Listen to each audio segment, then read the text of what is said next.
like the way you're saying it is with a lot of conviction. You're saying like we have really we Yeah. really know. So like can you tell me more about like what that person is or isn't? How do you mean? Well, I just think it would be like probably eventually when this hits YouTube, there'll be like potentially like tens of thousands of content creators like listening, and I'm sure they're thinking, how can How do I? I spot these people? Well, not so much that, but like how can I structure my community in such a way where I would understand when this is the right kind of person for my community and the wrong kind of person for my Let's community. get this job done. Yeah. And sort of how do you shake that out in your head? Yeah, that's hard. Yeah. Because it's very autopilot for me. Okay. Like I'm not and I think I have a very like in terms of there's like objectively like a morally kind and morally respectful person. Objectively, like people have integrity. Objectively, people are kind to others, right? They're there to have positive experiences and have good experiences. And I think These are good answers. Yeah. I think it's tough because I've never had to think about it too much because I'm very blessed and privileged to have like what I would consider to be like a lot of people tell me I'm wise beyond my years quite often, and like mature for my age, and that's like I had a very good upbringing when it came to like my parents just teaching me. Like our motto was like honesty, loyalty, integrity. I'm not even kidding. That's awesome. Like Wow. said it to each other every day. We had like a when we walked in to our home, we had this like black chalkboard or whatever, and it was written on that in big bold letters or whatever. I love that. That's so cool. And stuff like that. And so like those values are what I am because that's what I was raised on. Like they're so weaved into the fiber of my being that like just because over 18 years of living in that house, that's what it was all about. So it sounds like you kind of took a lot of those values and translated them into the community that you have today. Well, I look for people that I feel also exhibit those values. Ah, okay. Mm-hmm. Right. And obviously, I do my best to pour as much of that into it myself, right?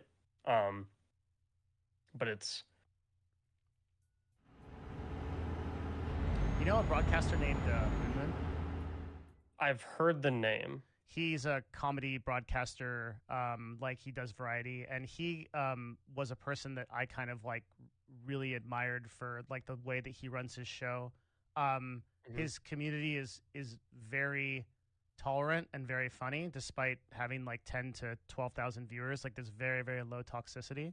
It's really impressive. It's really impressive, and he actually came on here, same kind of discussion, and said how he did it, and he got in a lot of shit because he had this pretty controversial take, ended up on Reddit, where he kind of looked at some of the bigger broadcasters who, you know, I don't want to like, especially on this, like with somebody like you, I'm not going to like start naming people, but there's communities on Twitch.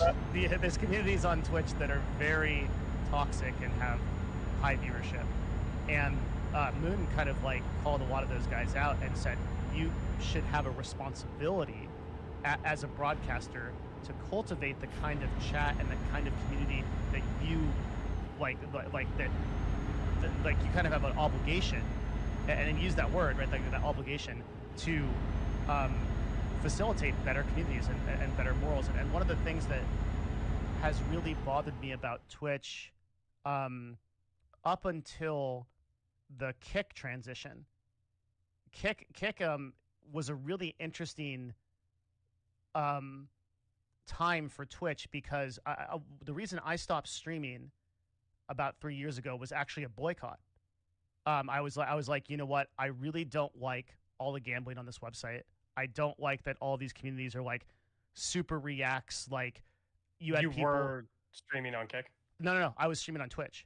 Oh. And I was Oh, yeah, streaming- because gambling used to be allowed on Twitch. That's right. And so Yeah, so I forgot about that. when that was happening, you simultaneously had these very big broadcasters who were like Skyping people, and like at one point, one broadcaster was on Twitch, like live, was like paying to see people like hurt themselves and punch people on scam and just like crazy dumb stuff. And it's like a total coincidence that Twitch got out of this, because Twitch literally like Dr. Jekyll and Mr. Hyde like shaved its evil self, and then Kick like floated off from there, and now Twitch is actually like simultaneously they did do a lot of work, like when Clancy came on and they started reining in the gambling, they started reining in a lot of the like a lot of the stuff that was and now I think as a result we have like these better communities, and I think that, funny enough, like the responsibility of the broadcaster on Twitch now gets taken like way more seriously, and we kind of look to Kick as that place of like, oh, like that's where people go when they don't have those morals and those kind of things, right? There's good streamers on Kick to some extent, but a lot of the people that have been banned or otherwise not here. I guess what I'm trying to say, sorry, kind of run on, is like in a roundabout way, it brought Twitch back together with people that care about those values, and I think and Moon's commentary, the reason I brought him up was because at the time when like this was the height of like a lot of those broadcasters still being on Twitch, Moon said to people that they had an obligation to take care of their communities better. It pissed a lot of people off. But yeah, that sounds really not fun to deal with the aftermath of that. No, yeah, it wasn't. Because I think it's true. I would imagine every single person from the communities that he basically called out was probably bombarding him. Yeah, which like. It's funny. I know it's like dumb or very like counterproductive, right? But like that's one of the reasons. Like I do not want to get like that big as a content creator. Like I never want to have like 10,000 viewers. I never like it sounds overwhelming. It sounds like too much. You think you'll say something that? Yeah. Is because. Yeah. The bigger you get, the more people you have that are going to come and fuck with you. Yes. 100%, and yeah. That sucks. Very like it's. I get it. Like when I was a full-time content creator in 2012, my goal was 1,000 average viewers. I was like, if I can just get up to 1,000, I can make full-time income, and I'm chilling. I don't want a single viewer after that. For the same reason, I love staying in my lane, and when you get to a certain size, you can't do it. People come to your lane, and people come to your lane, and you have to start compromising. Like this is, I think, like what people don't realize how like power corrupts absolutely. It's like it's the gradual, like the classic Chinese phrase, "death by 1,000 cuts," where it's like it's the gradual. You start off with like a really good moral and objective framework, right? And then the gradual just like surrendering here and here of like, oh yeah, I'll let that one go, or like, oh yeah, like that comment's okay, or I'll create this content that's a little bit more sensational because it's going to drive a little bit more views, and so on, until you don't even know who you are anymore. But then 6 months down the line, you've kept making those sacrifices, and now you're crashing McLarens and then filling it for content, right, like that kind of thing. Like it's a weird slippery slope, and so Is that happening? That just happened last week. Yeah. Are you serious? Yeah, a dude on Kick crashed his McLaren, and then his cameraman was bleeding out of his head. He grabbed the camera and filmed it and was like, "This is really good content, bro." Kick, to their credit, did ban the channel. Thank God. Hopefully indefinitely. The guy was very popular. Like this is like, I can't remember his name. Doesn't matter. Like tens of thousands of viewers though watching this happen, and he's reading chat. He crashes. He's like, oh my God, like that kind of thing. Like, and when Kick bans somebody, it's got to be a pretty big deal. if things happen outside the Destiny or Warframe sphere, like I'm usually not super. It's interesting that you don't. So because a lot of these a lot of talks that I do, I'll talk to somebody and they'll be like, here's my inspiration. I watch so and so person, and like I tried to model after those people, and like and they'll continue to do that throughout their career. Dude, it just makes sense to me. You probably didn't have any freaking time for that. Like working full time and then going and streaming for 7 hours and then doing YouTube on top of that. You had to stay in your lane. But it's so interesting that like your story feels really, really organic. Like you didn't game the system at all. Like you just came from a good place.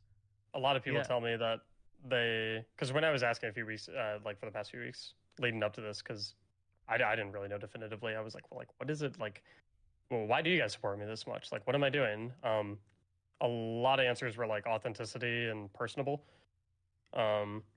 which is like, it's. I mean, I obviously appreciate the support, so much, right? Not saying that I don't, but like it's just not what I'm here for, right? Yeah, like that's clear. I live a very simple life, and I like living a very simple life. I am never, like, my goal is never, buy all these mansions. My goal is never buy all these supercars or whatever. Like, I like talking to people about how I mowed my lawn on a certain day or something like that. Like, I love the basic simple life, and I think a lot of people can relate to that.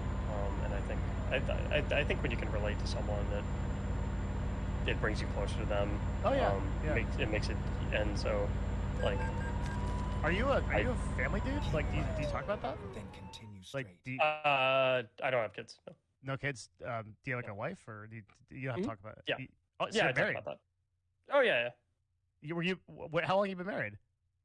A little under a year, but we've been together for like 11 years. Incredible. So I'm 26, so we've been together since high school. So she supported this whole move, and like she's all in on that. No, I wouldn't be full. Oh, no. You shook your head. I was like, she's like, no, man, she hated it. I was like, all right, maybe. Yeah. I mean, I definitely don't think she loved me coming to bed every night at 2 a.m. But sure. Yeah. I wouldn't be full time if it wasn't for her.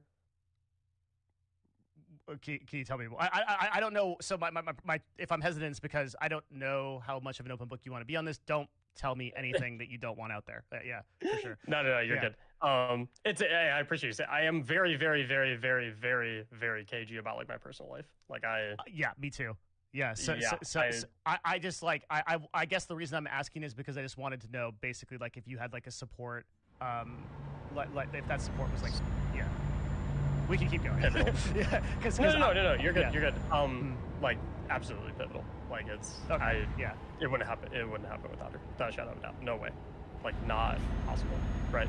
So it's like, I mean, like I said, and you can probably tell by my numbers, right? Like I realistically, like, and when I say could have gone full time, I mean in a sense of like I could have financially survived being full time as a content creator, right? I probably could have been a full time content creator for the past 3.5 years if I wanted to be, right? And like I said, the reason the transition took so long is like very risk averse, very like the insurance was a big part of it too. Insurance? Because of health insurance. Yeah, man.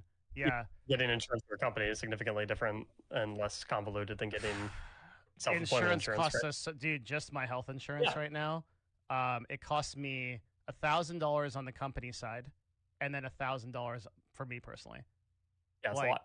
It's so much. Yeah, it's so much. Like, yeah.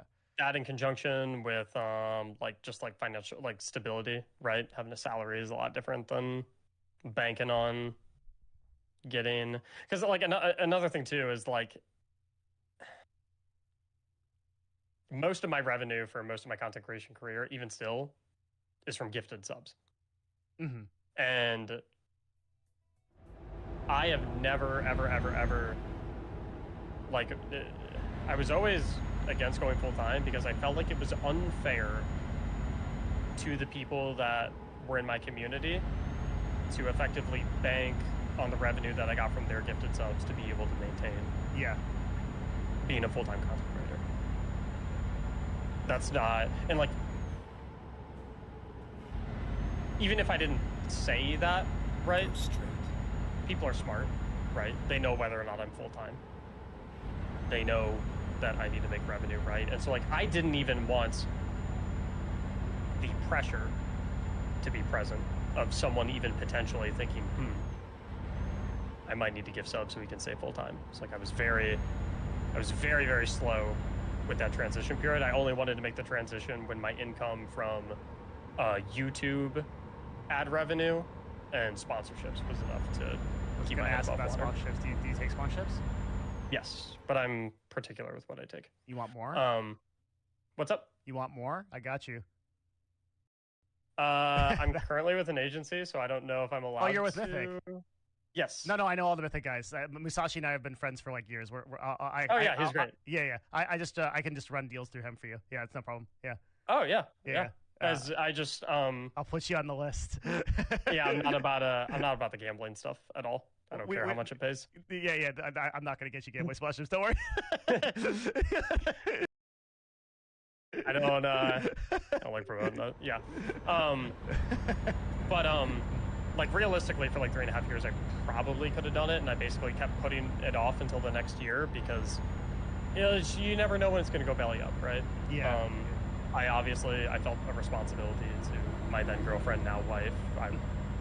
Like my income is pretty much what we live on for the most part, and like it's my responsibility to like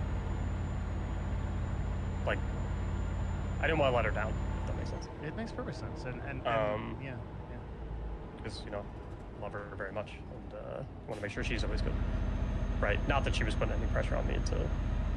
No. You're just coming from a place of being a good guy. Like, yeah. She's the complete opposite.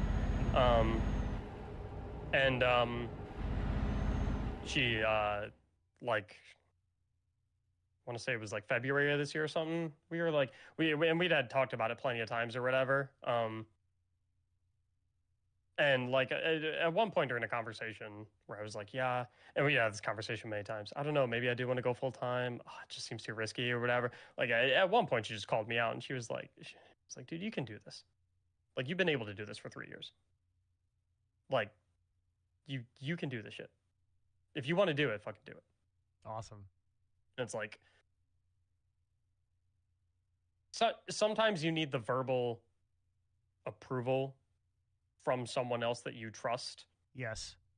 To be able to like check the box in your head of like, okay, I'm not crazy. This could be a good idea. This is possible. If that makes sense. It makes sense. And it's so, I think a lot of people don't realize like how scary it is to move off of the job. Yeah. Cause like, man, like when you don't have that consistent salary coming in, there's been a lot of periods of time when I started Nerd Fusion, which was the company that became Novo today. We didn't pay ourselves a salary. Like you don't get to pay yourself a salary when you're starting a company. You give it all. You're giving it all to your employees. You're doing everything. And it's like that was at CLG when we came in, right? And like we're an esports. You're the last person to get paid. Yeah. You're like a lot of people are like, oh, like the CEO is like making like 800,000. It's like. But it's like you're making like $800,000 a year, you're making $1 million a year. It's like, nah, dude. Like when I'm the CEO of Counterlogic Gaming, like that means I'm the guy that has to solve problems for 5 people in a house playing League of Legends. I'm not like a multi-billionaire like dude. Like and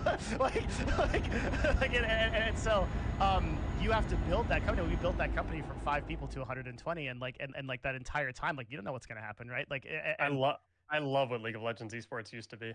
I do too, were you the CEO Were you the CEO in 2015, 2016? Yeah, I ran the company from 2015 to 2019. So CLG's golden era was. Yeah. So you were okay. So you're why they were successful. Got it. Oh, I don't know about that, but yeah. So you were the CEO when I think they 3-0'd TSM and MSG. Yes, sir. I was absolutely, and I was on stage when that when I want to say Doublelift got a penta on Jinx. Yes. To put it to bed. Yeah. Yes. That was yeah. Oh, you're initiated. Yeah. I love like I've been watching League of Legends esports since like 2013 maybe. Like it's. When I'm watching Worlds, I've been watching Worlds right now. Like even when we were there that day, I was in back in like the green room with Tony at the time, Zixel, who was coaching, and then also we had Coach Chris, who was also coaching at that time, and a very controversial figure for sure. And when that last what's that? I'm trying to think of. Never mind. I was trying Yeah, to think of like who was a controversial figurehead or why or whatever. when that 3-0 dropped, all of us, like Hotshot, like Matt Murikian, like all those guys, we all ran out on stage. Everybody, like the whole organization, just became a part of that because, like at that time, CLG was so unified in that victory. Like we were all really gunning I for see the you. players that won. I see you. Would I see you in the VOD? Yeah, you would. Yeah. It's there for sure. Let's see. Yeah. That's so funny. MSG. Yeah, because that was. I mean, I wouldn't know because like that was 5 years before I even streamed a single time. Let's see. You know the exact timestamp? Oh yeah, man. Yeah. There it is. Like so, everybody that rolls out, like there's Chris, there's Matt. He's the GM at a time. There I am, like in the back there, jumping up and down. You can see You have my glasses head. on? Yeah. Oh, there we go. Yeah, that's me. I'm screaming like an idiot. I mean, like, how many times have you rewatched that like in bed on like a random Tuesday? You want to know something like super real? The first time, the reason I have that timestamp is because somebody brought it up when I had just come back to content creation 2 weeks ago. And until then, I had never watched it. And I'll tell you why. I think I still have it. This is like super real moment. I have a crippling fear that I'll never experience that kind of moment again. Like Yeah. when you stand on stage at Madison Square Garden, I felt like the astronauts feel when you go to the moon, and you're like, Yeah. oh, this is the peak of my life. What do I do from Your here? magnum opus? Yes, and I Yeah. didn't want that to happen, and I'm still in my life right now searching for like a moment of meaning and impact that can professionally that can equate to that experience. Yeah. So I never watched it. I was scared. Yeah, competition like does something to you. I had It makes you feel like there's this like primal nature to it that nothing else can recreate. Yes, and I was talking to this this VC, like a dude at Andreessen Horowitz, is a big VC company, and they were telling me, I look for founders when I'm investing in companies. I look for founders who are people who have been in sports, and I'm like, oh, that's interesting. Like why? And he's like, you never fail like you fail in sports. Like when you have a, like when we were scrimming and you have a bad day, and like you drop all your matches that day in the LCS. The car ride home is It feels like you're dead. It feels like you it feels like you want to be dead. Yeah, like it feels like you died. nobody's saying a word. You're like in your head thinking like, is this the end of my team? And this is like, especially like you're initiated, so I can talk to you about this. This is when you could get relegated. So it's so like this. It literally means you're dead. Like I think it was 9th or 10th. Yeah, if you were 9th or 10th, another team can replace you. And like so like CLG had this storied legacy along with like TSM and these people, but that was only so far as we could maintain dominance, right? And my first team before that in 2000 if you're losing, then your reputation. If you're losing, you're out. Yeah. And like also like for me, because I'm at the head of the organization at the time, it's a Reddit thread. It's hundreds of messages to my email that are like, "You're ruining. Like, I hate that you were brought on as CEO. Like, you're ruining CLG. You like it's like an unprecedented amount of hate." Before that, I was in Dignitas, and Dignitas when I ran North America, they were even worse because Dignitas that stuff hurts. Dignitas was Dignitas was like that had the reputation of like, we're the jokesters throwing barons like. Yeah, it was like it's Dig Baron. And we deserved what the saying was. Yeah, yeah. What was the Dignitas saying? It was like we're winning the game until we've lost or something like that. Scarra's quote, dude. This is what Scarra up until it encapsulates that era of. It's interesting you bring that up. I don't know like how you. Probably not a smart thing to say as a content creator because I'm just giving people that one don't like me and two have anonymity so can do anything without consequence ammo to make me sad, but like like those like DMs that have like vitriol and stuff like that, like those suck. I think that's something that I was definitely not ready for as a content creator, and something that I definitely didn't expect. Oh, really? Yeah, no, not at all. Up until they lose the game, they're winning. There's like I remember the moment he said that too. He was on like one of those panels. Like it's not factually incorrect. No, it's so true for League. It's so true. It's like the most true thing ever said on League. So Yeah. so did you I actually like because I was a streamer before I went into esports, and as a streamer I didn't really, surprisingly, like in League of Legends I didn't get a lot of hate. As soon as I came into esports, oh my god, because if you lose, it's your fault. Like you look into the highest person in the organization, and I'd say the only person in CLG that got more hate than me was George and the Hotshot, and unfortunately Hotshot, like, man, like it really took a toll. I mean, to this day it was hard. I definitely have never experienced anywhere near what you guys would have had to deal with. Yeah, but it's coaches. It doesn't marginalize it though, because like, where did you get that? Did you get that in Destiny 2, or like what happened with that? Or has it just been over time? It's just people. It's just over time everywhere. Yeah, like you know, it only takes 3 or 4 to be like, damn, like what? Why are these people being so mean? It sucks. Yeah. I was curious if you've ever like, has it been like always super easy for you to brush that stuff off and like compartmentalize it, or I'll tell you, has it burrowed through ever? I heard one thing from one person that totally cured me of it. It used to be really bad, and during the era of CLG, we had players. There were particular players, and so this time we're kind of expanding our teams. We're getting an Overwatch team. We have CS teams at this point, and like our players on the League team and in the League Academy team, the first thing they would do is, you know how our League of Legends has those match synopsises of each match. They would go on and they read it.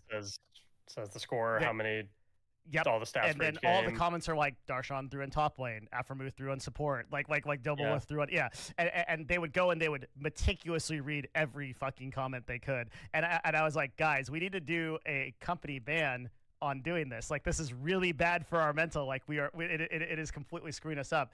And as I was implementing that ban, I was looking for techniques to try to find this in myself, because they pointed out to me correctly, like, well, you're just as susceptible to this.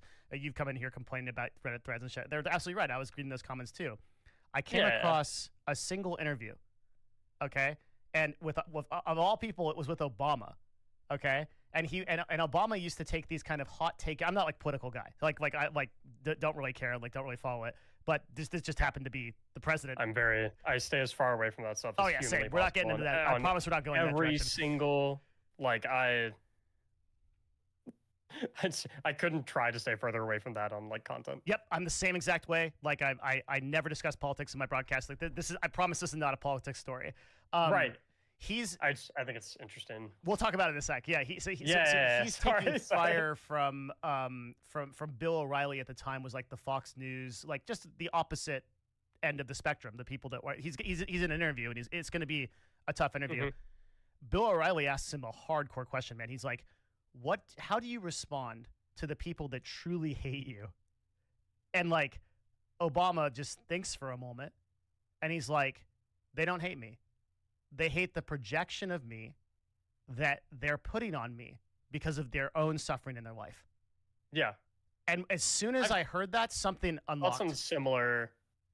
Like I've always felt that, like, sometimes people are just going to decide that they don't like you before they even know you, and they will paint whatever version of you necessary to justify their hatred for you. Yeah. And that's not your fault. Like, and I know that, but like, it still sucks sometimes. You know, it does, but like, that taught me in that moment that I don't have to take on the burden of that person's suffering by obligation. That if anything, like, I can try to help them, I can try to be positive, but like, my responsibility is just like yours, right? That you view it as, and it's so funny that we have a lot more in common than I realized when we first started talking, because I also came from a family that had that same type of thing, and they actually even wrote stuff out, and we would talk about it. Yeah, and like, I realized, like, I don't have to take the guilt and the burden on of somebody else's suffering. I have to do the best that I can with what I have and our community in the time that I have.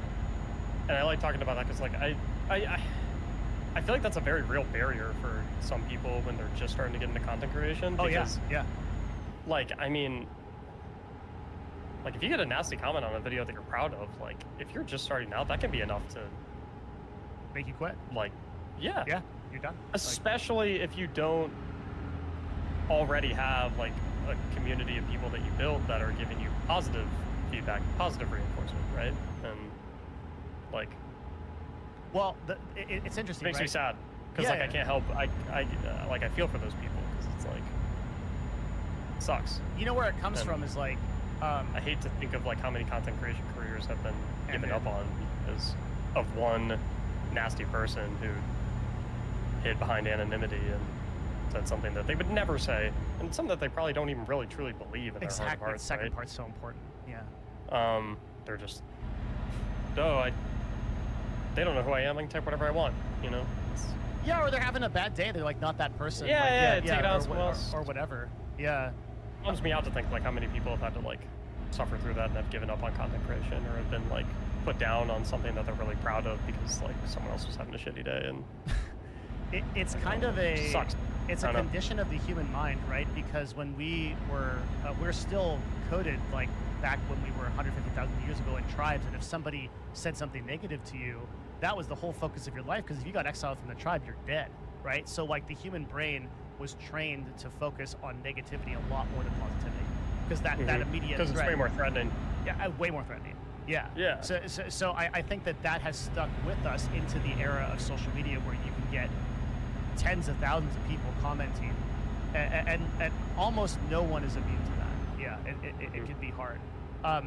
Yeah, it's Yeah. something. It's something that like if you're gonna go down the content creation path, it doesn't matter if you create the nicest, happiest content. Like you can make YouTube videos that are designed for like teaching 2-month-old babies how to count to 10, and like someone will find a way to rip on you, and it's like Literal like kittens jumping on Yeah, things and drinking water. Like, you're mistreating these kittens. Like,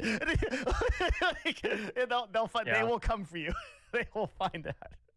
And so I think that's something that doesn't get talked about a whole lot is like effective strategies for dealing with that, because like it's like a very real thing, and I think that it's a very big deterrent for a lot of people, especially starting out, and just it sucks. I agree. Yeah. Well, how did you deal with it? Or have you? I mean, I just tried to fight through. Okay. Yeah. Yeah, like definitely a lot of days where I mean, like even still, I've gotten a lot of flack in the Warframe community for a whole bunch of various different stuff. Like I don't want to dig too much into it because I don't want to give the guy any spotlight. You know what I mean? No, it's summon it. Yeah, it's like a weird thing where if you talk about ghosts, they start finding you more. Yeah, I get it. Yeah. Yeah, I had this one guy who like accused me of viewbotting or something like that, and then he started going through my VODs or he told his community to go through my VODs and like find specific like moments to clip where like I was like play me out of context or like make me look cringe or something like that. And like you know, full disclosure, that shit was like, you know, fucking with me for a few days where I was like, it was like always in the back of my head. I was like, why is this guy after me? Why can't he just leave me alone? Why can't I focus on my stuff and he focuses on his stuff? And so it's like, still happens. Still trying to figure out how to deal with it. And that's coming from someone who has one of the most supportive communities on planet Earth, right? It's like you said, that negativity is like our brains pay a lot more attention to that. It's tough. So If it's any consolation, man, if I can't find out that you're viewbotting your numbers, you ain't viewbotting. I know I'm not viewbotting, which is why at the end of the day, it doesn't bug me. You have it on authority that you're not. Yeah, I comb through because I was looking for it. I'm like, there's no fucking way this guy's doing it. I thought it was so funny when we had our initial DMs. Like, obviously, I'm not gonna like paint them on screen or anything, but like that. But like, you said something along the lines to me of like, I wasn't trying to be too like accusational or anything. Is what you said to me. Yeah. And I was like, no, it's all good. Like, I think it's because like the plausibility of something like this existing is very, very low. Astronomical. Like, it does not make sense. It doesn't make sense to me either. Like, to a certain, like, I mean, I combed through. I get what goes into it. Yeah. But I still can't fathom that it's the degree that it is. Right? If that makes sense. Yeah, I think so. I mean, like I combed through everything, and there's everything is like it's actually pretty easy to tell if somebody is viewbotting. Like Or if people are doing anything nefarious. yeah. Yeah.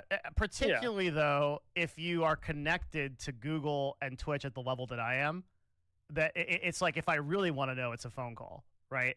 Hmm. And so, um, the fact that I just like you're completely above board, you're totally legit, and I still to this day can't figure it out. Like I mean, if I wasn't, I would have gotten stomped out forever ago, yeah, right? because it's too like if it's too much of an anomaly and people would have found it. Yeah. Yeah, Mhm. 100%. Mhm. Yeah. Yeah. So like it's like damn you just built a really good community and you're a super authentic person with good it's like dude it's almost like this is the kind of world we live in today where it's like oh wait you're just kind of a good guy and it's like wait that doesn't work that's not a thing like you can't do that anymore why aren't you Yeah, I talking mean, about like this person cheated on this person or this person like or like this politics person versus this politics person like you're like yeah it's crazy. well, I think it's really easy to get like infected and to get like caught up into that race, right? Because it's like that's like the if you're an aspiring content creator, like that's what gets views. And for people that don't know any better,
like views are the end all be all.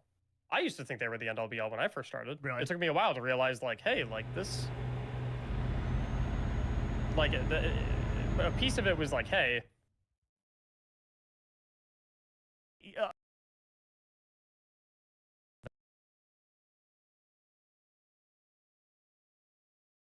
we had like when we walked in to our home, we had this like black chalkboard or whatever, and it was written on that.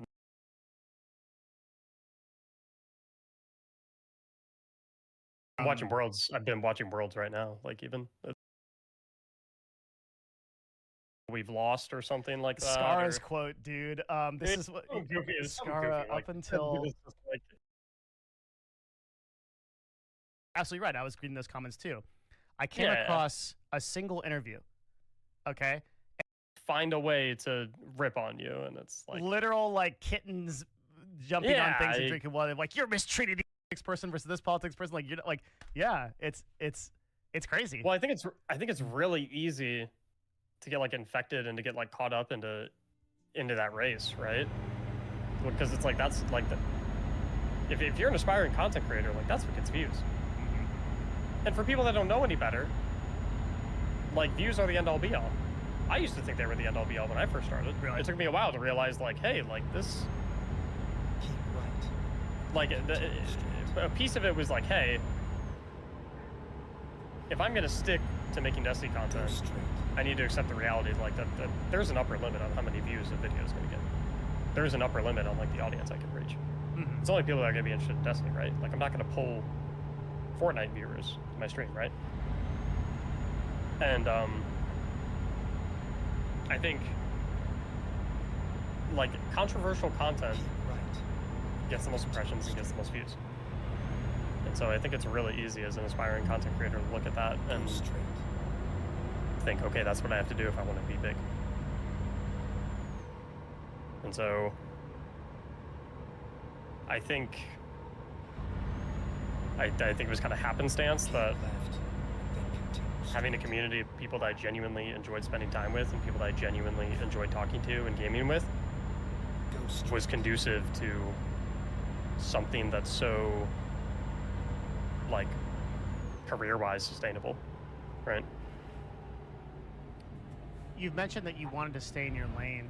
Do you have other Warframe creators like come in and want to do collabs? Like, do you ever do those, or like, do you have people come into your chat? Like, how does that work? So when I say stay in my lane, I mean in terms of like controversy. I'm more than happy to collaborate with other people. Yeah, when I say stay in my lane, I mean like I'm not trying to get in fights with people. You know what I mean? I'm not trying to get involved in business that's not mine, right? Yeah. No, when it comes to like doing collaborative content, and I haven't done like a ton of collaborative content because I do think collaborative content can be good, but I think a lot of people sometimes approach the idea of collaborative content as like, oh, we'll do this thing together, and then like automatically it's better, it's enriched, right? Whereas like I'm more so like I'll look to do collaborative content with someone if there is if I have an idea for a piece of content, or if they have an idea for a piece of content that is genuinely made better because there is two people on the video, right? Or three people doing the content, right? I'm not going to take this video idea and just like stuff someone else into it because now I can be like, oh look, there's two of us. It's featuring this person. Now it's more interesting. It's like I don't think that's always necessarily true. At least in the Destiny and Warframe hemispheres, right? Can you hold on? Can I take 2 seconds real quick? Yeah. Sorry, because I'm in an office, so like the last person's leaving, and I got to shut down the merch. Yeah, Take just 1 second. All right, so sorry. Yeah. I'll use the bathroom actually. Good timing. Okay. No, we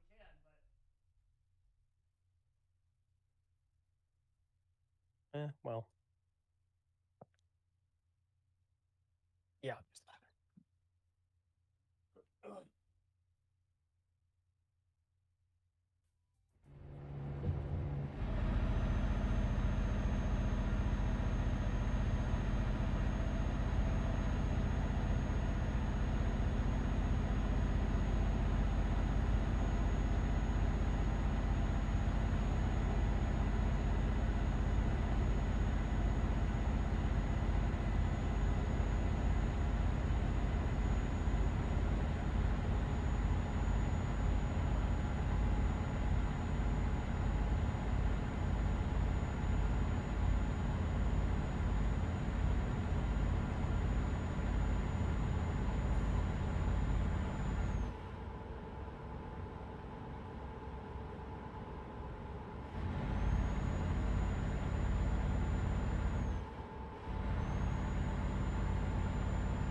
Oh, hi. Been summoned. All right. Okay, I'm doing I don't want to eat. Okay, can I give you a kiss? Okay, he's gone. What am I doing? We've lost him. We've lost him. I should have asked if he wanted a break too. Let me pull in. Hello, everybody. I hope you're really enjoying this. This is so cool. What an inspiring person, man. This is like actually awesome that he wanted to do this. I'm actually having so much fun. Oh my God. Can I hang out? The middle part that was like so inspiring. Like, oh my God. Or something? Actually super awesome. Thank you. Thank you. Okay. You can leave it open. It'll get hot in here. Sorry. Oh no, I'm sorry. Yeah. I should have I asked don't you. know how Like, long you've been back. oh, did you want? No, just like a couple seconds. I was like, oh, did you want a break or something? I should have asked you. Oh no, my wife just came up, so I was giving her a hug and Oh, chatting with her for a that's so little bit. wholesome. Oh yeah. Yeah, that dude. Like, I was just saying Yeah, how she's the much. best. Oh really? Yeah. I was just saying how much I'm like really enjoying this conversation. Like, this is so cool. Oh yeah, it's fun. Yeah, it's great. Yeah, it's awesome. I had to shut down a bunch of stuff in the office because everybody's leaving. You're at like the Novo offices. Yeah, the Novo Okay. office is really like just like a warehouse and like a couple rooms. Like it's not. Little I'm not like at the top of some headquarters. Like, you know. You're not in like the. You don't have like a. What's it called? The 100 Thieves thing. Nah, man. The compound. We didn't even have Yeah, that. that's the one. We didn't even have that at CLG. At CLG, we were renting a house from a Chinese billionaire who just loved CLG. So CLG has like a weird following in China. Like there's a lot of people that like the stuff. Like the OG like Hotshot, when Hotshot was like on the team, and like Big Fat LP, like those guys. And so this guy had this house in Arcadia, and it was like a house with like 3 other houses attached to it, huge compound, all connected. And he's like, yeah, I'll just give it to you, $5,000 a month. And we're like, Who did CLG get sold to? What is it now? we sold to Madison Square Garden Okay. in 2019, and now it's not anything. MSG, It's just gone. they shut down the whole team. They sold it for parts to Okay. Energy.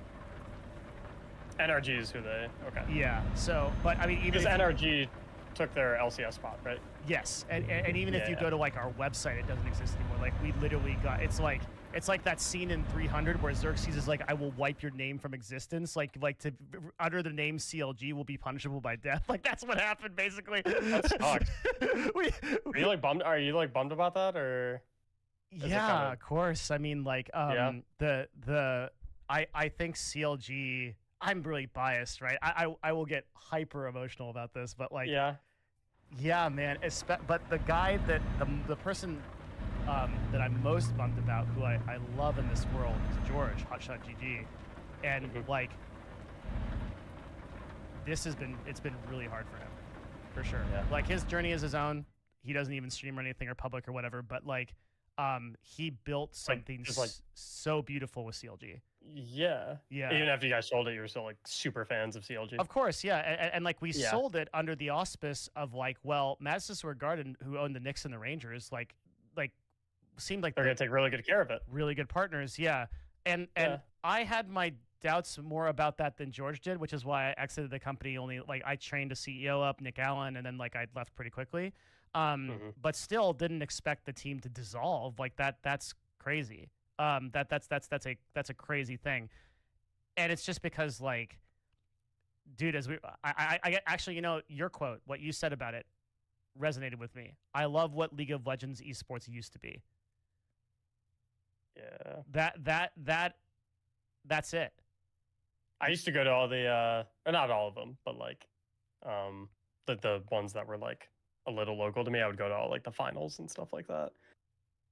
Oh yeah, man. Like, are you pretty close to LA for the No, LCS? I live in Ohio. I live in Ohio. Oh, okay, shit. Okay, okay. So you'd like journey out for that stuff. Well, no, because you I in went New to York? the one that there was one in Detroit that Yep. I went to, Mm-hmm. and then we were gonna go to one in Texas, but COVID got that one, I think. Um, and then there was one in Chicago that we drove to. That one was fun. That was like a spur of the moment thing. I think we bought like tickets like day of. My wife and I. That's awesome. I was like, Yeah. we were like, should we like? Just do It this. was like pouring rain. It was like pouring rain too that day. We are like, should we go to this? Was it fun? Yeah. We just drove up like 3.5 hours. It was sweet. It was in I can't remember the name of the arena, but it's where the Bulls play. I think I was there. I must have been there. I went to all of them. Really? Oh yeah, I was at every single one. It was 100 Thieves versus Cloud9, and Cloud9 3. Oh, that's past my time then. Okay, yeah. Okay. Because yeah, this when I was still a CLG, I went to all of them. Yeah. Okay. Yeah, I think this might have been in. This is after I graduated college, so it was after 2020. Okay, yeah. Because I was out in 2019. Yeah, you know, something you said about full-time jobs is kind of funny. You can always go back to being a software developer. Yep, but like the shot at content creation, like this is it. You know, it was kind of I can't live my entire life wondering what it would have been like if I would have tried full time. If you hadn't tried, right? Yeah. Mm-hmm. Yeah, because I was a software developer for 4 years. I know what my life would like. I know what it's like to be a software developer. Right. Yeah.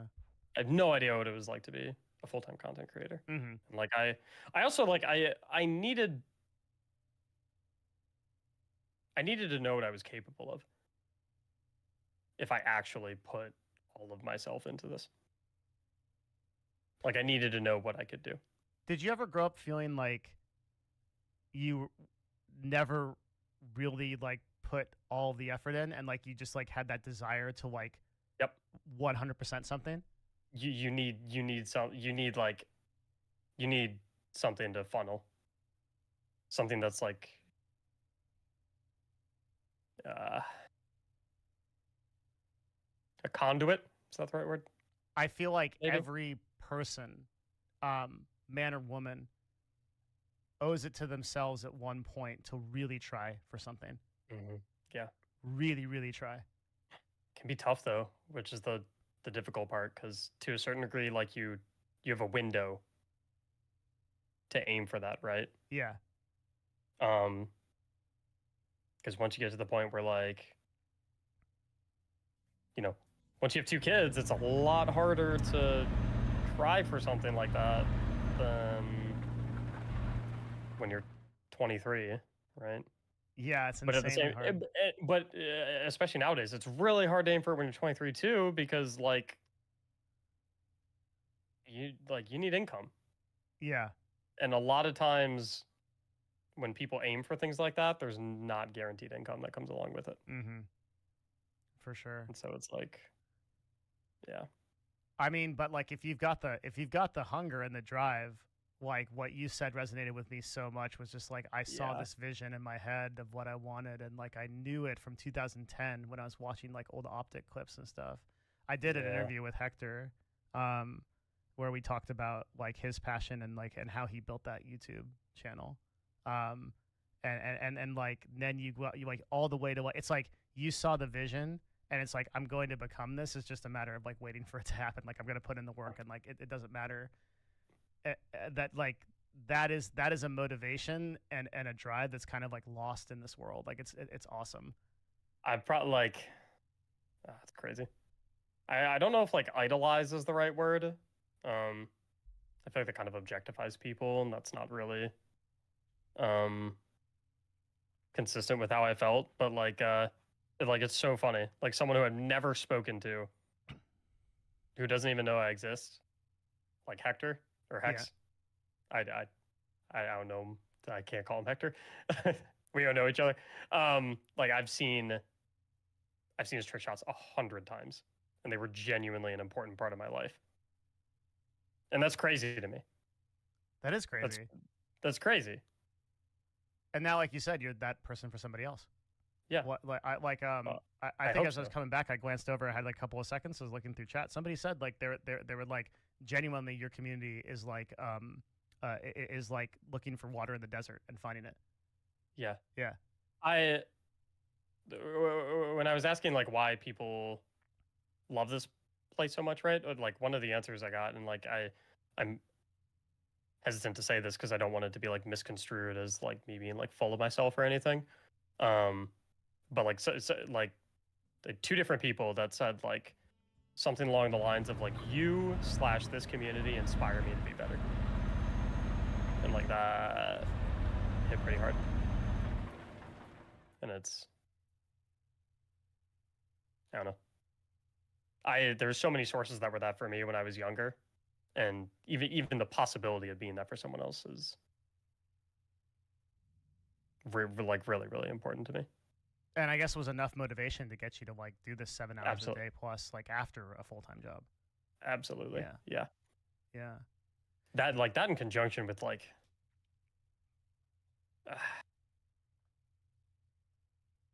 when you feel like something's genuinely meaningful, you're willing to put a lot more into it, I think, and you're willing to stick with it for a lot longer.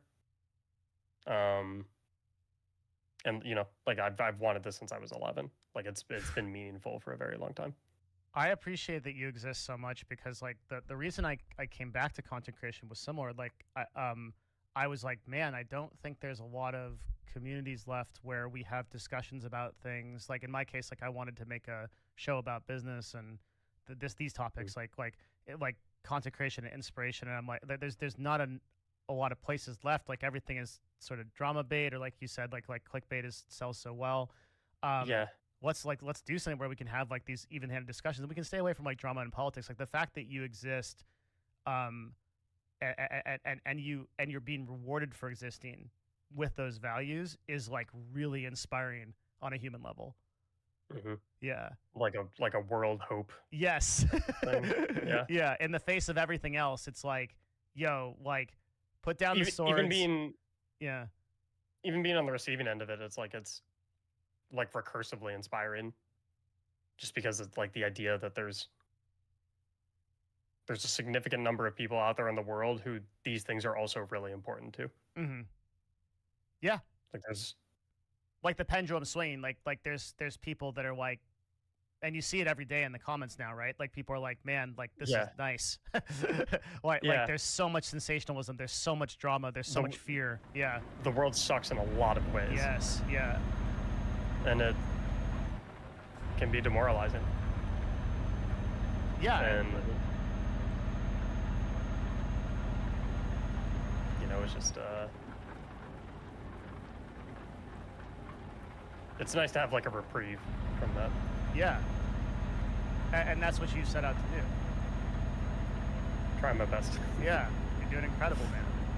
Yeah. Like, and are you still working as much as you did before? Or like have you been able to take some more time, or like what happened when you left your full-time job? Like did that time just get absorbed by more stuff? Like what happened? No. Yeah. I definitely put a little bit more into content creation, so I'm probably working a little bit more right now. Mm-hmm.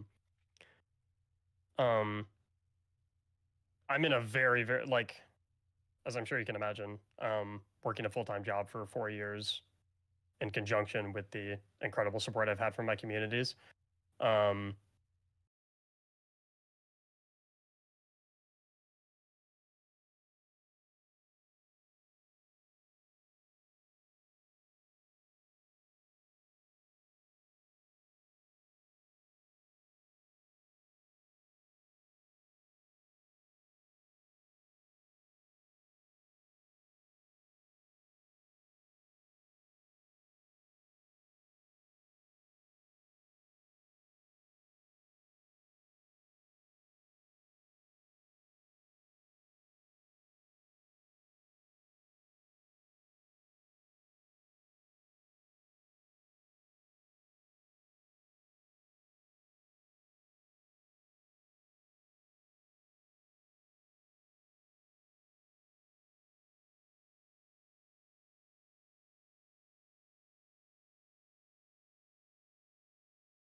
I'm blessed to be in a pretty good spot.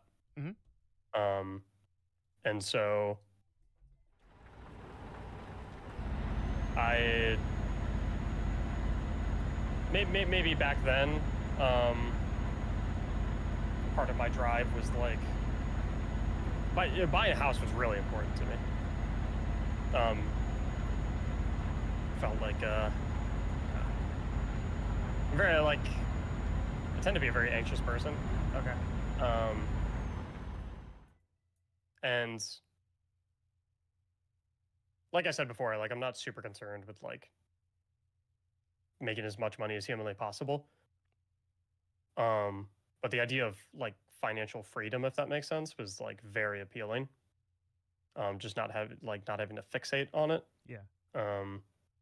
And so like grinding a lot towards, for whatever reason for me, I don't know, like the idea of having a house was like the end goal of that. Like I feel like stable, if that makes sense. It makes sense. Yeah. Yeah. I feel grounded, I guess maybe would be the right word. And so ever since, I definitely still put, excuse me, I probably put a similar amount of time into content creation, if not maybe a little bit more than I used to. But I'm definitely not clocking 80, 90-hour weeks anymore. Because my priorities have changed a lot since getting to that like stable, grounded place in my life. And so like now my number one priorities are like being there for my wife and hanging out and spending time with her, and then content becomes kind of like number two, and then number three is like hobbies and things of that nature. What are your hobbies, if you don't mind? Yeah. Play a lot of squash. What? Yeah, it's no one's ever heard of it. It's like racquetball. Ball's a lot smaller, less bouncy. Really big in Europe. Okay. Okay. The rackets don't look like that anymore. Okay. But you're like, it's similar to racquetball. Do you wear the shorts? What do you mean? Do I wear the shorts? I just want to know. What are the shorts in this picture, man? This guy's so serious. He could be you. I've probably made that face once or twice. Yeah. I love competing. Yeah.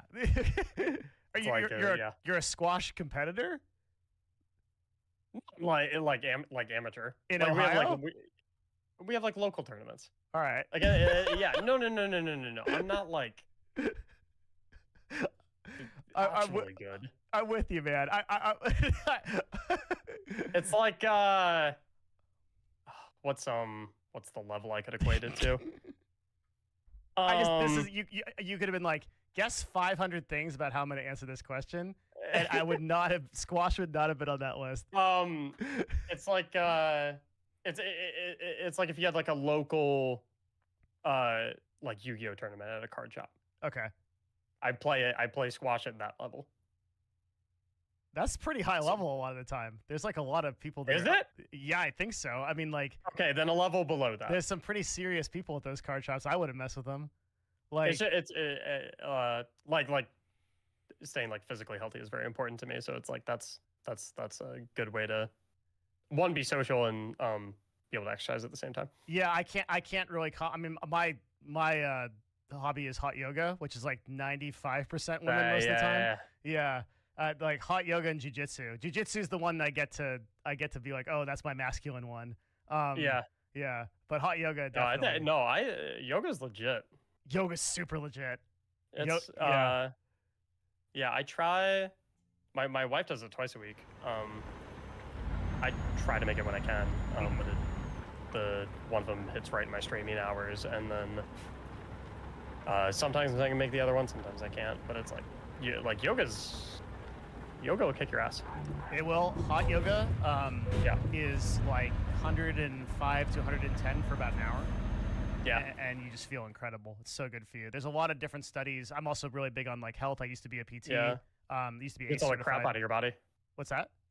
gets all the crap out of your body, gets your Yeah, blood circulating, gets yeah, it's really great for longevity combined with like with good nutrition. It can be like a kind of a foundation for your health.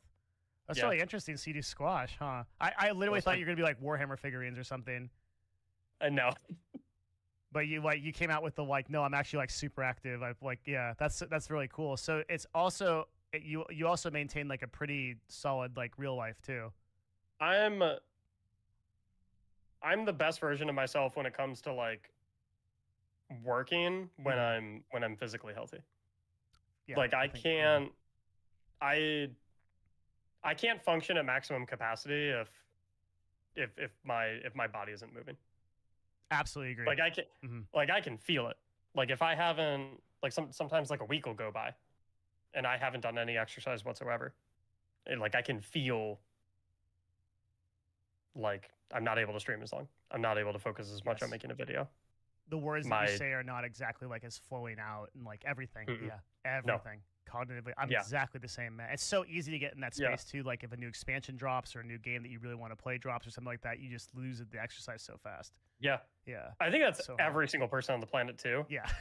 But it's tough. It's a gradual degradation. And Mm. so it's difficult to like spot and be like, "Oh, I'm not at peak performance right now. Yeah, I need to like I was literally in a stage where when I was working full time plus doing content creation, it's a lot harder to get exercise in. oh my god, yeah, yeah. And so I was like I would get in stages where I was like, man, like I have no motivation to make content right now. The content I'm making is sucking. Like I'm not feeling my scripts. I feel like they're not going well. Like I feel like my editing is off. Like what is going on? And like I need a break. I'm gonna go hit the gym or something like that, and then come back and like I'd be locked for like an hour. Are you pretty 2 big on hours or something nutrition like that. too? Not as big on nutrition. I've been getting better with it as time goes. But, I rip a few too many OCPs. Sorry. That's like an inside joke with my OCP stands for oatmeal cream pie. Oh, okay.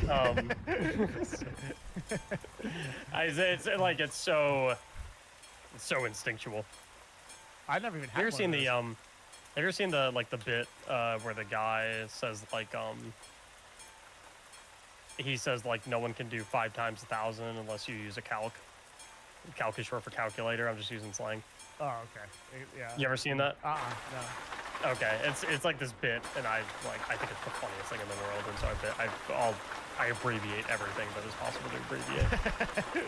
It's stupid. It's so dumb. Inside jokes are often some of the best parts of like communities. Yeah. Like, yeah. But I like it. I think it's funny. Do you run a super consistent schedule? Like, are you streaming at the same times every day? So I did when I was full time. When I was Full-time working job. full-time. Yeah. Because it was easy, because I was just like, hey, I'm just getting on stream right when I get off work, Mhm. which is pretty consistent, right? When I first went full-time content, I did not have a consistent schedule whatsoever. Because like, it was because I would always stream at 4. And then when I started doing full-time content, streaming at 4 felt weird, because it's like, I have all this free time at the beginning of the day. Yeah.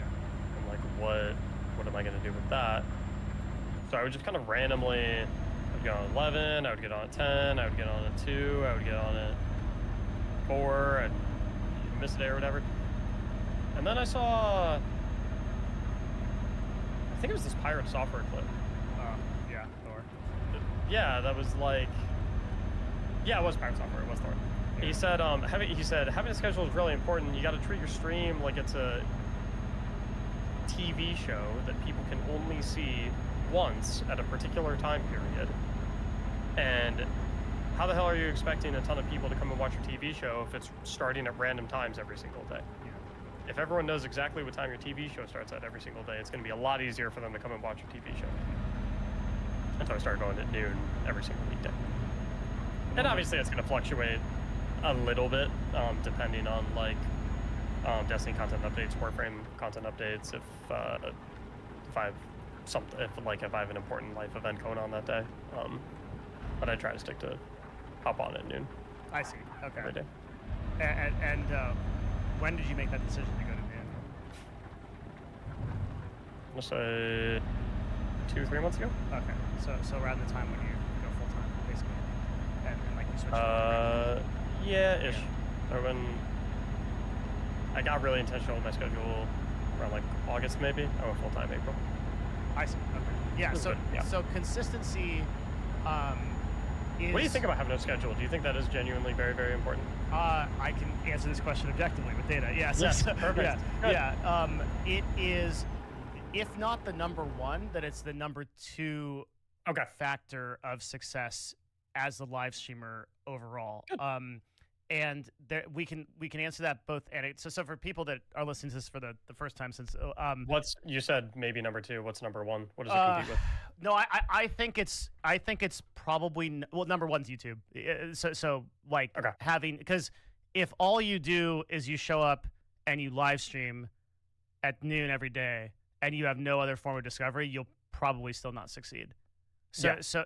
so you have to have, currently it's YouTube Shorts are the fastest and TikTok are the fastest ways to grow a broadcast that we can see over hundreds and hundreds of streams. But second to that, and it's like if it's not just as important, it's probably like just below it, is insane consistency. Like setting expectations, having events on Discord that like tell people where to be, and being there at that time gets, even if you're not streaming every day, gets people into a kind of rhythm. And there's people that have built their entire brands on this, like CohhCarnage, for example, where like if you look at CohhCarnage's statistics, he is just the most consistent person. And also other people you wouldn't expect, like Quinn69, and like a lot of the like 10K to 15K variety streamers. Moon's another. Actually, you'd be hard pressed to find examples of this that are not true. When you look at these guys' stats, you'll go to their streams page, and every single one of them, like I don't know if you can see this yet on my show, but like I can, yeah. Look at how this is insane. Like this is Does CohhCarnage. if the square has even a tint of purple, does that mean they streamed that day? Yes. Okay. So So he hasn't like missed a stream and like we are looking at a guy since 2016.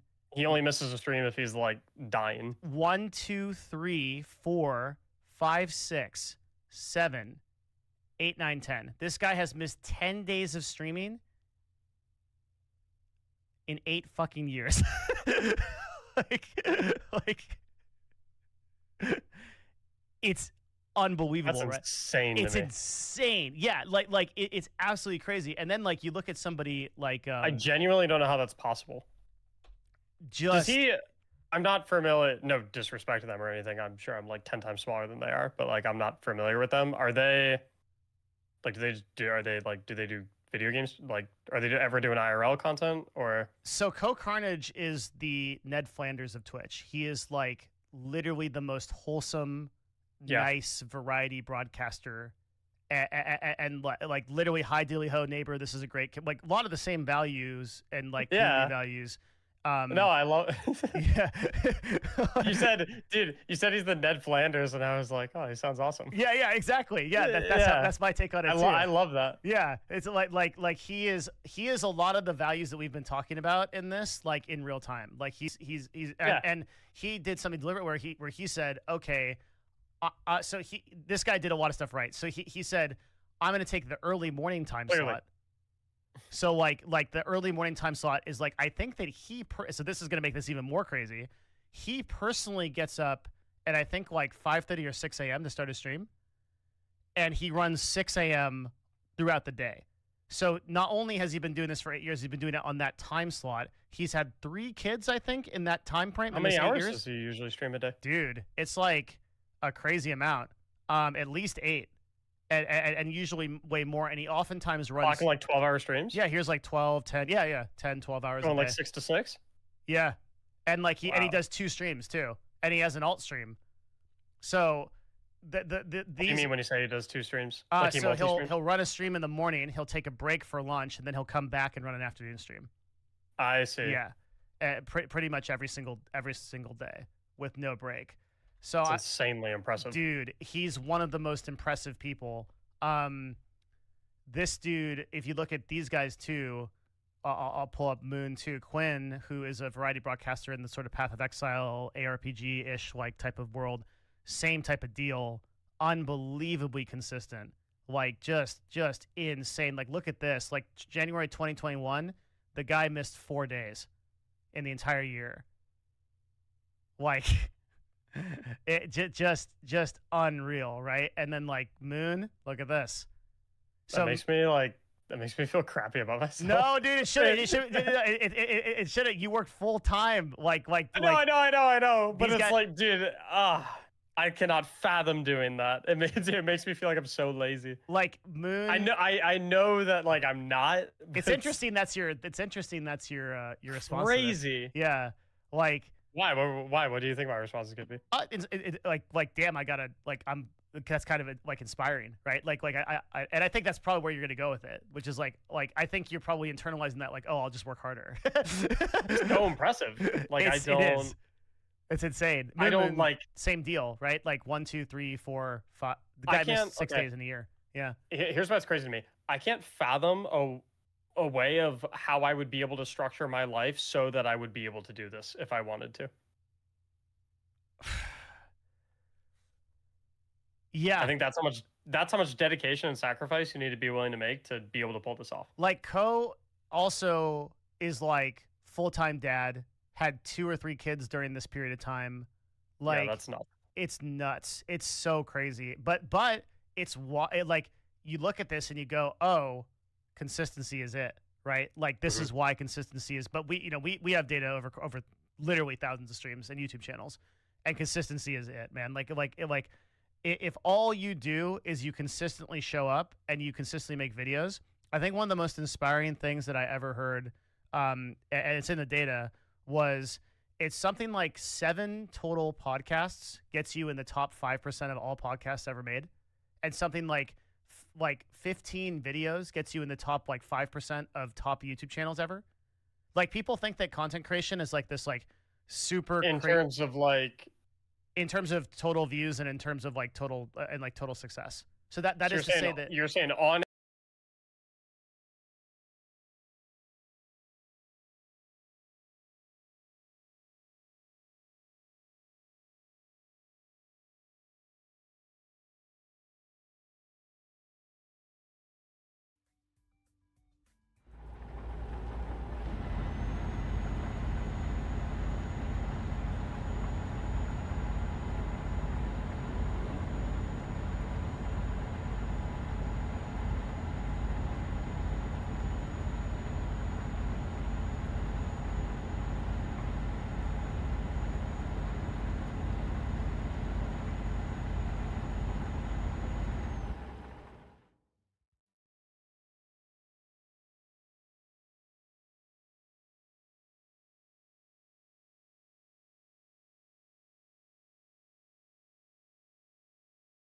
YouTube videos. Just statistically, you're not just saying you've made more YouTube videos that you've made more YouTube videos than 95% of other channels. You're saying statistically speaking, if you make 15 videos, you're going to get enough views through those videos to put you in the top 5% of all channels. Yes, because the amount. That's insane. It's insane. That's so motivating. Yeah, that's so motivating. It's insane because the amount of people that make 1 or 2 videos and then just quit forever, and like they get, like you get said, 2 views, and they're like, "Oh, this is pointless." Yeah, and they just give up. They just give up, and it's like it is not that high of a barrier to like if you are truly consistent. Like we're looking at the people and like Carnage deserves his success, right? He's a 15,000 viewer broadcaster, right? Yeah. Like, yeah. Yeah, it does. Holy. Yeah, but you don't have to be this level of consistency to be Carnage. You can like if you're just showing up, right? And like then you're winning the battle. And it's true for everything. And like when I look at your consistency, I'm like, man, this is incredible. Like this is a person who wants this really bad. And like, what's It crazy is looks like, like it looks crappy when you come from the other page. if I pull, Look at all the empty squares. What's this guy doing all day? I'm sorry. Oh my god. it's funny. Yeah. If we looked at this one in isolation, then maybe. Yeah, no, it's. Um, I mean, I look at hundreds of these. It's really impressive. It's top 0.0001% of consistency for sure. Believe me, trust me. Yeah, dude, the 15 YouTube videos thing is so inspiring. it's nuts. I love that Yeah, because I don't know if this helps because I can totally understand the mindset of like, okay, I've made 2 YouTube videos, neither of them have got any views. Like, I'm doing this right now, yeah, hmm and so I'm gonna quit because how am I ever gonna be anything if I'm just like doing this horizontal line, right? But I think it's really important to recognize, and it took me a while to recognize this. Like if you click oldest on my YouTube videos, they have like basically no views, right? hmm That doesn't mean they're not valuable because these videos with every like you have to make 15 videos to understand how to not make a crappy video. Oh yeah, Like your first 10 videos are going to suck. They're going to be terrible. bro. Have Probably. you ever seen my oldest stuff? No. Oh boy, like real quick. So it's not even. So my YouTube channel, Devin Nash, was not my first YouTube channel. I had a gamer name, which was. Do other people know about this? There must be a few people that do. But Like, have you ever talked about it most on your people main channels? don't. Most people don't know Okay. this. Yeah, the like when I search by You ever oldest, have you ever used this name for anything else? what's that? The name of this channel. Have you ever used this Melixia? for anything else? Yeah. It used to be like when I joined Dignitas, I was like a weird guy, and I would only be known by that, and I didn't have. Remember, I said I was pretty cagey about my personal details. Like I used to like not Yeah. even tell people my real name. Yeah. Yeah, I don't even love people knowing my real name. Yeah. I mean, it's out there. I'm sure people could find it if they really tried, but I just thought it I was don't Mac. love it. I just thought it was Mac. I was like, it must be Mac. That makes sense to me. Yeah. Go by Mac. Everyone in my real life calls me Mac. yeah. Like, Yeah. so this is 11 years ago. These I meant like videos. my last name. Oh, what's that? I meant like my last name. Oh yeah. Like, I'm assuming your last name is Nash. I hope so. Yeah. I'm. It is. I asked because I don't know, for whatever reason, my Lixia is like I feel like have seen it somewhere. So. Or maybe it's similar to the name of a World of Warcraft boss or something. Oh, it is. That is where you've seen it. There's a fairy in World of Warcraft named Melixia, or like it's very close. Okay. Yeah. Total coincidence. Damn, Yeah, it's maybe funny that that's you it brought then. that up. Yeah. Because it's some name, and I was like, that's like, for some reason that sounds familiar. Yeah, it's that. That's what it is. There's like a quest giver fairy named Malixia, M-A, in World of Warcraft, and there's That's a what it boss is then. named Onyxia, and the dragon in World of I Warcraft. think Onyxia is the one. Okay, yeah. So this old channel has 63 videos, 2K subscribers, 11 years Yeah. ago, and it's me staying in the forest giving personal development advice. And like, it's cringe. It's the definition of cringe. But you have to go through this kind of. If I did that stuff, I would also say that about myself, that it's cringe. Yeah. But like, outside looking in, I love that. I don't know. I used to dress up and and I would like talk about things. Okay, the funniest thing about this channel is that if you sort by most popular, you'll see I that love the idea of like just sharing like personal advice. Oh, yeah, and stuff like that. well, that's like I love it. I built like I think I have a couple YouTube channels also that I did this on, but It's definitely cringe looking at yourself Oh, yeah. from 10 years ago doing it. Yeah. Because you're like, oh God, but like really? so I have this. But like, I have a 13,000 view video with Destiny. The next video has 214,000 views, and it's just about a random game, and it's like a guide content. I have no idea how this happened. Like, it's just a complete mystery. every video is a lottery ticket. Every video that is the most inspiring thing. Every Yeah. single video is a lottery ticket. Yes. That's not my thing, by the way. I think, can't remember who said that. Someone else said that. It's That's- such a good That's quote. not mine. It's so true. That's not mine. You never know which one is going to be like Like, and that's why like more is more, right? I love quotes. Yeah, same. So like cheesy. I love quotes. I love them so much. You ever hear like oh god, what are some good ones? Up until they lose the game, they're winning. Yeah. That's number one. I have that tattooed actually, right on my back. Oh, I love you either think you can or you think you can't. Either way, you're right. Yeah. Mm-hmm. I love that one. Winners focus on winning, losers focus on winners. I love that one too. That's a good one. Gosh, so many good ones. I have like a Twitter where I bookmark like good quotes and just go through them every once in a while. They're genuinely inspiring. Yeah, absolutely. Like a good quote will like seriously like make you keep going. Sometimes you need that. Like it's really interesting that like when I'm looking at your videos, like when you sort by oldest, like you clearly spent the time to like learn, and you have 600 videos on this channel, and I don't think you do shorts. You do some shorts. I've done some. Okay. I'm super inconsistent. Like I'm not doing any shorts right now whatsoever. Wait, I'm completely wrong. You do like lots of shorts. Wow. I'm so inconsistent with shorts. I haven't really done shorts since. Probably haven't done shorts in like 6 months. Yeah, but your shorts are insane. I know. Why don't you? You'd think more? I'd be smart enough. Yeah, that's a great question. Yeah. The answer is I should. You're right. Yeah, this is crazy. I know. Like I'm throwing. Like I'm actively throwing. I'm aware of that. I know that. And you could have transitioned this to Warframe too, and it'd be that would be my number one. Like if you want it, but like you said, you're cool with what you're doing. The honest truth as to why I don't. And for the record, it's still throwing. Like this is not a. Okay. It's not like. This is not like. I don't want someone watching this and being like, "Oh, Maxix has 324,000 subscribers on YouTube, and like this is his mindset, so that means I should do it because it's the correct." Like, no. Community posts are really OP. Really want to talk about this? I really want to talk about it so bad. I'm putting in my notes. Okay. I think community posts are super OP.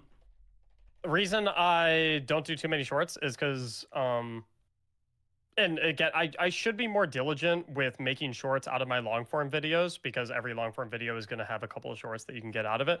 But a lot of shorts typically come from Twitch. Okay. And it's typically things that you think of on the spot where it's like, ooh, this would be a good short to do.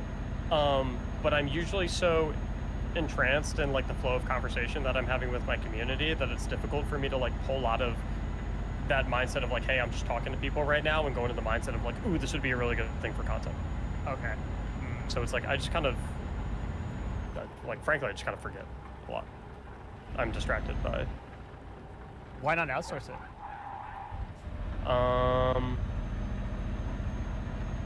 I've tried a couple of times and it's, wait, can you scroll up a little bit? Yeah. To the top? Okay, never mind, sorry. What happened? I thought I saw something. Okay. But it didn't. Whenever anybody says something like I thought I saw something on Twitter, I get worried. Because these days. When you scroll the way up and it says followed by, and it says like people that follow me that you follow. Yeah. I thought I saw a name that is someone I knew in real life. Oh, crazy. Okay. Which made me think, oh, he's following someone that I know in real life. And I was going to like, but obviously I wouldn't want to say that. Yeah, you know? I get it. So I was gonna like DM you and be like, how do you know this person? You know because I went to high school with them, and but no, I didn't. Yeah, no, I was checking because you're active. Okay, this gets really interesting. Like you're very active on Twitter. Like you actually post here a lot. Yeah, Twitter's more for like. I think that there definitely 100% are merits to Twitter, but like I kind of more so just use Twitter as like goofball. Like there's the Pokemon Mystery Dungeon. Yeah. Picture. It's like one of my favorite games of all time. I'm replaying it right now just because. Oh, that's awesome. Yeah. Nostalgia. God. It's one of the like, no game has made me cry like that game. Really? And I'm getting prepared to cry again. Yeah, are you kidding me, dude? Have you ever played it? No. I've never played a Pokemon game. Actually crazy. Yeah, I just totally skipped it. I missed it. I missed The ending's brutal. I missed the run. Like, damn. Not too late. What was that? I kind of do more like goofball stuff on Okay. Twitter. Mhm. Twitter, I just like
kind of like, because I keep in touch with like following like a bunch of Destiny creators, starting to get to follow a lot of Warframe creators. So it's just like my way to keep in touch with like current events and what's going on and in those spaces.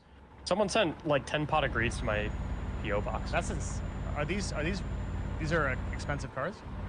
No. Oh, okay. Yeah. I think they're like a couple bucks. Okay, I know nothing about it. There was like one day in my community we were telling there was like a meme going on around Pot of Greed where it's like, have you ever seen the clip where someone like says they play Pot of Greed to summon Pot of Greed, and like the guy's like, that's not what it does or whatever. There's like a meme going around where someone was like, I play Pot of Greed to draw 3 beers from the fridge or something like that. And so we were having like a whole like 4 days where we were like making up Pot of Greed effects, and like every time we would do something, so like I play Pot of Greed to eat this oatmeal cream pie or something like that, or some bullshit, right? That were inside jokes. Someone. Oh yeah, that was a good weekend. You had a summon yeah, for the end of September. How long was it? 4 days. Oh damn. Okay. Wow. Yeah. That's why my sub count's not always this high. It's been this high before. Yeah. And it has. Yeah. even still, the ratio's an anomaly. Yeah. Yeah, I was upset that day. My team lost. My team's not doing very well. But yeah, Twitter I kind of goof around on a little bit. It's just like stay up to date with like what's going on in the Destiny community. So what's going on in the talk to me about community posts. This is like, oh my god, I'm so in here. I have to know. Anytime I do anything that's like eventful in my stream in any capacity, I make sure to make a community post about it at least 24 hours in advance. Why? Like, what got you onto this? What's going on with it? One of my friends told me community posts were OP one time, and so I just started doing it. I've never stopped. And like, sorry, go ahead. The posts get like a shit ton of likes too, which like I know is not like. No, it's just surprising. It's like this one, like MR. We just did MR30, 1.3 thousand likes, 185 comments. Yeah, crazy. Right. Yeah. So like, I guess the like count says to me, clearly people are seeing them, and they're reading them enough to engage with them at a high level. So it's like they must be doing something. So and they take like 2 seconds, you know. Do you always announce your streams on here, or only when you're doing something?